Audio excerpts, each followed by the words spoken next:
டே 2 at Hyderabad. காலையில் எழுந்த உடனே கடன்னு குளித்து எப்பவும் போல் பட்டிட்டிங்கிறீங்க எல்லாம் பண்ணி ரெடி ஆகிட்டு கீழே போகிறதுக்குள்ளே நம்மளோட வேன் வந்து ரீச் ஆகிடுச்சு. இன்றைக்கி நம்ம எங்கே போயிட்டுருக்கோன்னா ராமோஜி ஃபிலிம் சிட்டி. இன்றைக்கி டே 2 ஃபுல் டே இங்கே தான் நாங்கள் டைம் ஸ்பெண்ட் பண்ண போகிறது. இந்த ஊரில் தான் இதுக்கு பேர் பஸ்ஸு. உள்ள எந்த பக்கம் திரும்பினாலும் பஸ்ஸு.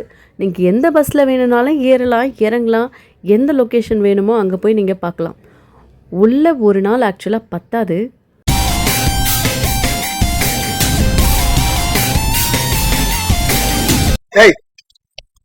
உன்னதாண்டா என்ன பீலிங்கா இல்ல பீலிங்கான்னு கேக்குறேன். எனக்கு தான் பீலிங். போடா போடா, இதுல ஒன்றும் குறைச்சலடா, இதுல ஒன்றும் குறைச்சல. உள்ள எந்த பக்கம் திரும்பினாலும் ஸ்டாச்சூஸ், யூனிக்கான நிறைய திங்ஸ், கார், அந்த மாதிரி எக்கச்சக்கமாக நிறைய இருந்தது.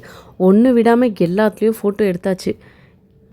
ஃபர்ஸ்ட் நாங்கள் இங்கே தான் போயிருந்தோம். ஸ்பேஸ் யாத்திரை ஆக்சுவலாக பார்க்க போனால் ஒரு 3D எஃபெக்ட்குள்ளே ஸ்பேஸ் எப்படி இருக்குமோ அந்த மாதிரி இருந்தது. நெக்ஸ்ட்டு இது ஒரு தரமான ஷோங்க, ஸ்டன் ஷோ. ரொம்பவே ரியலிஸ்டிக்காக இருந்தது. ஒவ்வொரு சண்டை காட்சியும் சரி, காமெடி, அதில் வந்து எல்லாமே ரொம்ப வர்த். எனக்கு பர்சனலாக ரொம்ப ரொம்ப ரொம்ப பிடிச்சது இந்த ஷோ. இது முடிச்சுட்டு நெக்ஸ்ட்டு நாங்கள் வந்த ஷோ ஸ்பிரிட் ஆஃப் ராமோஜி. ஆக்சுவலாக இங்கே பார்க்க போனால் ஒரு நாள் கண்டிப்பாக பத்தாது எல்லாத்தையும் பார்க்குறதுக்கு. எங்களுக்கும் அப்படி தான். நிறைய ஷோஸ் எங்களால் பார்க்கவே முடியல. நாங்கள் என்ஜாய் பண்ணதை விட ஆதித்யா ரொம்பவே என்ஜாய் பண்ணான். ரொம்ப குஷியாயிட்டு கையெல்லாம் தட்ட ஆரம்பிச்சிட்டான். அப்படியே கொஞ்ச நேரத்தில் பாகுபலி மூமெண்ட் அப்படியே ஃபீல் பண்ண வச்சுட்டாங்க.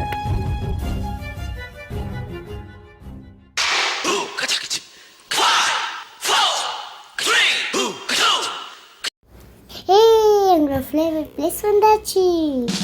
கேம்ஸ். எந்த பக்கம் பார்த்தா கேம்ஸ் தான், செம்ம ஜாலி. ஒரு வழியா இவங்களை இது வெளியில இருந்து கூட்டிட்டு வர்றதுக்குள்ள எனக்கு போதும்னு ஆயிடுச்சுப்பா.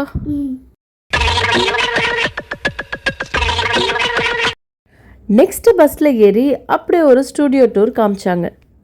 இப்போது காட்டிகிட்டு இருக்க ஒவ்வொரு லொக்கேஷன்லேயும் நிறைய தெலுங்கு மூவி, ஹிந்தி மூவிஸ் எல்லாம் ஷூட் பண்ணியிருக்காங்க. எனக்கு எக்ஸாக்டாக அந்த நேம் எல்லாம் தெரியலங்க. இந்த பில்டிங்கில் நிறைய தமிழ் மூவி கூட ஷூட் பண்ணியிருக்காங்க.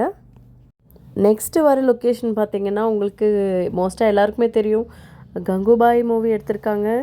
அப்புறம் சீதாராம் கூட நிறைய சீன்ஸ் இங்கே எடுத்துறதா சொல்லிகிட்டு இருந்தாங்க. குட்டி கடையிலேருந்து எல்லாமே இங்கே இருக்குது. ஆனால் எல்லாமே டூப் தான்.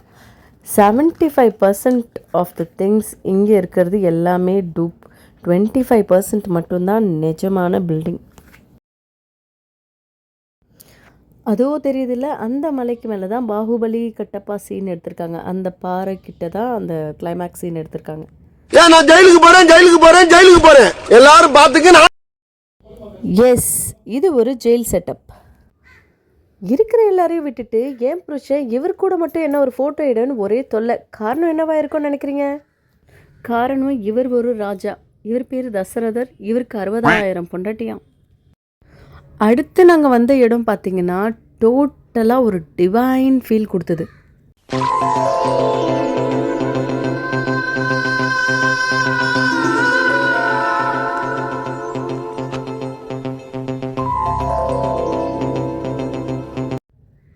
Setup, railway station, duplicate airport எல்லாமே இருந்தது.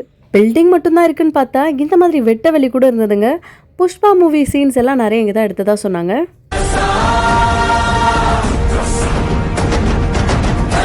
இதோ பாகுபலி செட்டப். ரொம்ப நாள் ஆனதுனால நிறைய டேமேஜ் ஆயிருந்தது. போகிற வழியில் கொஞ்சம் அந்த தேர் நம்மளை டிஸ்டர்ப் பண்ணதால நம்ம விட்டு பாகுபலியை கொஞ்சம் தள்ளி அதை நிற்க வைக்க சொன்னோம்.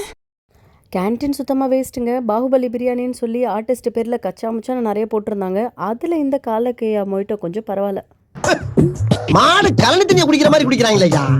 இந்த செட்டை ரசிக்க போய் ஃபோட்டோஸ், வீடியோஸ் நிறைய எடுக்கவே மறந்துட்டோம். மறுபடியும் ஒரு பஸ்ஸில் ஏறி இங்கே இருக்க பில்டிங்ஸ் எல்லாமே ஒவ்வொரு ஹிஸ்ட்ரி சொன்னாங்க. ஆனால் நான் எதுவும் சரியாக கவனிக்கல. இதுக்குள்ளே ஜப்பானில் இருக்க செட்டப் எல்லாம் கூட இருக்குன்னு சொன்னாங்க. நாங்கள் தான் போய் பார்க்க முடியல. நெக்ஸ்ட்டு நாங்கள் வந்திருக்க லொக்கேஷனோட பேர் ஃபண்டுஸ்தான். இதுக்குள்ளவும் நிறைய கேம்ஸ், அது இது நிறைய எக்கச்சக்கமாக இருந்தது. நாங்கள் வந்திருக்கிறது டோம் ஷோ. இந்த ஷோவும் கொஞ்சம் குழந்தைங்களெல்லாம் வச்சுட்டு பார்க்கும்போது நல்லாவே இருந்துச்சு. நிஜமாகவே டேலண்டட் தாங்க. இந்த மாதிரிலாம் நம்மளால் முடியாதுப்பா. எஸ்பெஷலி இந்த ஃப்ளெக்சிபிள் லேடி மாதிரி நான் பார்த்தது கிடையாது. எப்படியோ அவங்க பாடியை ட்விஸ்ட் பண்ணுறாங்க, ஃப்ளெக்சிபிளாக காட்டுறாங்க, சான்ஸே கிடையாது. அதுக்குள்ளே ஈவினிங் ஆயிடுச்சு. டைம் எப்படி போச்சுன்னே தெரியவே இல்லை.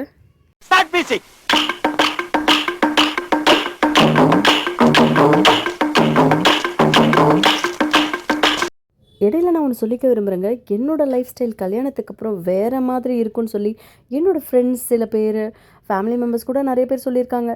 பட் அப்படியெல்லாம் கிடையவே கிடையாதுங்க. நான் நினச்ச மாதிரி என் லைஃப் ஜாலியாக, அதுவும் என்னோடய ஃபேமிலியோடு சேர்ந்து ரொம்ப ஜாலியாகவே நான் இருக்கேன். என்டையர் ஃபிலிம் சிட்டியும் பார்ட்டி மோடில் தான் இருந்தது. 1000 கண்ணு இருந்தால் கூட பத்தாதுங்க. எந்த பக்கம் பார்த்தாலும் லைட்டு, கலரு, ஷோ, ஃபன்னு வேறு லெவலில் செமையாக இருந்தது. டிஸ்னி வேர்ல்டெல்லாம் காட்டுவாங்கள்ல, ரோட் ஷோ வெளிநாட்டிலலாம் காட்டுவாங்க. அது எப்படி கரெக்டாக சொல்கிறதுன்னு எனக்கு தெரியல. அதே மாதிரி ஸ்ட்ரீட் ஷோ, கலர்ஃபுல் லைட்ஸ் போயிட்டே இருந்தது.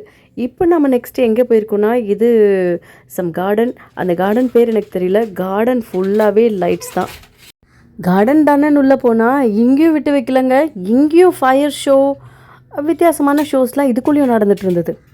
கார்டனுக்குள்ளேயும் டான்ஸ் பார்ட்டி அப்படின்னு நடந்துட்டு இருந்ததுங்க. எங்கே விட்டு டான்ஸருக்கு பாட்டு டான்ஸ்னால் எங்கே இருந்தாலுமே சொல்லவே வேண்டாம், இறங்கி ஒரு கலக்கிடுவாங்க. நெக்ஸ்ட்டு நம்ம வந்திருக்கிறது மேஜிக்கல் க்ளோ கார்டன். மங்கீஸ்தா கிங்கீஸ்தா கிங்கீஸ்தா பாயாசா.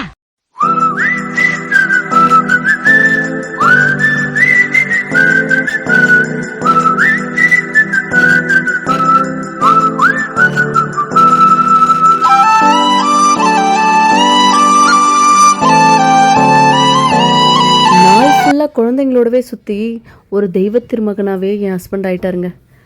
நிறைய இடம் எங்களால் பார்க்க முடியல, பட் கண்டிப்பாக இன்னொரு முறை வந்து பார்த்துடணும். இந்த வீடியோவை லைக் பண்ணுங்கள், மறக்காமல் சப்ஸ்கிரைபும் பண்ணிவிடுங்க. Day 3 என்ன பண்ணணும்னு சொல்லிவிட்டு நெக்ஸ்ட் வீடியோவில் பார்க்கலாம். பாய்.